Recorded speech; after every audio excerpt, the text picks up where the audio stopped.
ಹಿಜಾಬ್ ಅದು ವಾಪಸ್ ತಗೊಂಡ್ಬಿಡ್ತೀವಿ. ಈಗೇನು ಹಿಜಾಬ್ ಇಲ್ಲ, ಈಗ ನೋ ಹಿಜಾಬ್. ಹಿಜಾಬ್ ಹಾಕೊಂಡು ಹೋಗ್ಬೋದು ಈಗ, ಗೊತ್ತಾಯ್ತಾ? ಹಾ, ಆದೇಶ ವಾಪಸ್ ತಗೊಳ್ಳಿ ಅಂತ ಹೇಳಿದ್ದೀನಿ ನಾನು. ಈಗ ಡ್ರೆಸ್ ಹಾಕೊಳ್ಳೋದು, ಊಟ ಮಾಡೋದು ನಿಮ್ಗೆ ಸೇರಿದ್ದು. ನಾನು ಯಾಕೆ ನಿನ್ಗೆ ಅಡ್ಡಿಪಡಿಸ್ಲಿ? ನೀವು ಯಾವ ಡ್ರೆಸ್ ಹಾಕತ್ತೀಯ ಹಾಕೊಳ್ಳಪ್ಪ, ನೀವು ಯಾವ ಊಟ ಮಾಡ್ತೀಯ ಮಾಡು, ನನಗೆ ಯಾಕೆ? ನಾನು ಊಟ ಮಾಡೋದು ನಾ ಮಾಡ್ತೀನಿ, ನೀವು ಊಟ ಮಾಡೋದು ನೀವು ಮಾಡ್ತೀಯ, ಅದು ನಿನ್ನ ಹಕ್ಕು, ನನ್ನ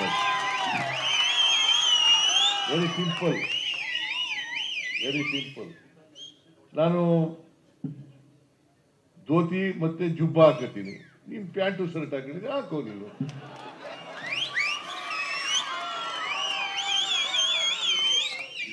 ಅಲ್ವಾ? ತಪ್ಪೇನಿದೆ ಇದರಲ್ಲಿ? ತಪ್ಪೇನಿದೆ? ಅದಕ್ಕೆ ಓಟ್ಗೋಸ್ಕರ ರಾಜಕೀಯ ಮಾಡಬಾರ್ದು, ಓಟ್ಗೋಸ್ಕರ ರಾಜಕೀಯ ಮಾಡಬಾರ್ದು. ನಾವು ಓಟ್ಗೋಸ್ಕರ ರಾಜಕೀಯ ಮಾಡಲ್ಲ. ಈ ಸಮಾಜದಲ್ಲಿರ್ತಕ್ಕಂಥ ಬಡವರು, ದಲಿತರು, ಹಿಂದುಳಿದವರು, ಅಲ್ಪಸಂಖ್ಯಾತರು ಅವ್ರಿಗೆ ನ್ಯಾಯ ಕೊಡ್ಲಿಕ್ಕೋಸ್ಕರವಾಗಿ ನಮ್ಮ ಸರ್ಕಾರ ಕೆಲಸ ಮಾಡ್ತದೆ.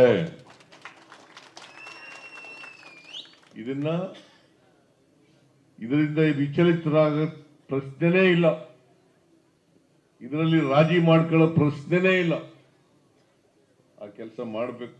ಆ ಥರ ಇವತ್ತು ಇಲ್ಲಿವರೆಗೆ ಮಾಡಿದ್ದೀವಿ, ಮುಂದೇನೂ ಕೂಡ ಮಾಡ್ತೀವಿ.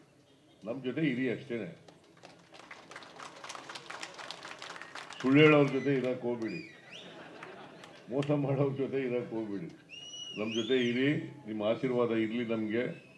ನೀವು ಆಶೀರ್ವಾದ ಮಾಡಿದ್ರೆ ಇನ್ನೂ ಹೆಚ್ಚು ಕೆಲಸ ಮಾಡೋಕ್ಕೆ ಅನುಕೂಲ ಆಗ್ತದೆ ಅಂತ ಹೇಳ್ತಾ, ಈ 3 ಸ್ಟೇಷನ್ಗಳನ್ನು ಕೌಲಂದಿನಲ್ಲಿ ಉದ್ಘಾಟನೆ ಮಾಡಿದ್ದೀವಿ. ಜೈಪುರಕ್ಕೆ ಹೋಗಿ ಮಾಡೋಕ್ಕಾಗಲಿಲ್ಲ, ಅಂತರ್ಸಂತೆಗೆ ಹೋಗಿ ಮಾಡೋಕ್ಕಾಗಲಿಲ್ಲ, 3 ಮಾಡಿದ್ದೀವಿ. ಈ 3 ಪೊಲೀಸ್ ಸ್ಟೇಷನ್ಗಳಿಂದ ಜನರಿಗೆ, ದುರ್ಬಲ ವರ್ಗದ ಜನರಿಗೆ, ಎಲ್ಲ ವರ್ಗದ ಜನರಿಗೆ ನ್ಯಾಯ ಸಿಗ್ತಕ್ಕಂಥ ಕೆಲಸ ಆಗಲಿ. ಇಲ್ಲಿರ್ತಕ್ಕಂಥ ಪೊಲೀಸ್ ಅಧಿಕಾರಿಗಳು ನ್ಯಾಯ ಕೊಡಿಸ್ತಕ್ಕಂಥ ಪ್ರಯತ್ನವನ್ನು ಮಾಡಲಿ ಅಂತೇಳಿ ಆಶಿಸಿ ಇವನ್ನ ಅತ್ಯಂತ ಸಂತೋಷದಿಂದ ಉದ್ಘಾಟನೆ ಮಾಡಿ ನಿಮ್ಮೆಲ್ಲರಿಗೂ ಶುಭ ಕೋರಿ ನಾನು ಮಾತು ಮುಗಿಸ್ತೇನೆ. ಜೈ ಹಿಂದ್, ಜೈ ಕರ್ನಾಟಕ.